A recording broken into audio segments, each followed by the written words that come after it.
At 3:30, we got Oklahoma State, who's sitting at 1-0. Trying number 6, Oregon, who's also at 1-0. Oregon favored by 28.5 points on CBS. Zane Flores for the Cowboys went 13-20, threw for 136 yards.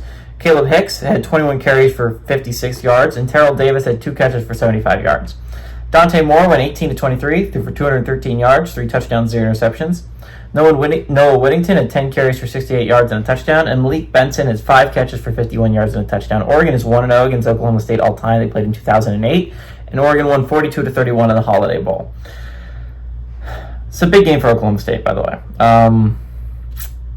Big game for Oregon. Obviously, Oregon is a team that wants to compete for the Big Ten. Right now, they're ranked as the 3rd best Big Ten team. This is a big game to get a good out-of-conference win for them, right? To prove that they are possibly have a chance to move into the top 5 this week. Although I think someone would have to lose for that to happen, and I don't see anyone in the top 5 losing this week. But all that being said, Oregon looked really good in their opener. 28.5 points against a Gundy team is just too many for me to take, right? I understand Oklahoma State's out their starting quarterback, and honestly, the starting quarterback was not supposed to be very good, but his running was going to be helpful. But I just look at this team, and I understand Oregon can score a lot of points. Trust me, under Lanning, I know they can score a whole lot of points, and Dan Moore looked good in his first start as a Duck. But all that being said, I think Oregon's going to win, but like the idea that I think Gundy's going to get his ass kicked by more than 4 touchdowns is a lot to me. That's something I can't back up. I think Gundy is going to have his team competitive.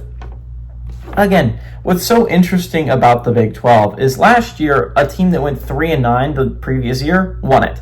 So I can't look at any given team and be like, there's no shot. It's Oklahoma State. It is Gundy. He can find ways to win football games like no one can.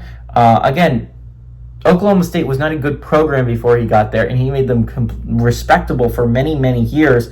And if the rule had been around of the 12-team playoff, he would have gotten them to the college football playoffs a couple of years. He's been the head coach there. Oklahoma State is a good program. I don't think they're going to beat Oregon. Let's get this right. Like there is a very high likelihood they get their asses kicked. But you cannot look me in the eyes and telling me 28.5 points. I understand it's in Autzen. I understand that Oregon has this electric offense. But Oklahoma State under Gundy has had a consistently pretty solid defense. Their offenses have always been able to run the football, and I think that's not going to be an exception here. I think Oklahoma State is going to lose this game. Do not get me wrong, but Oregon it's just too many points. I like Oklahoma State to cover the 28.5 point spread, but Oregon to win it outright.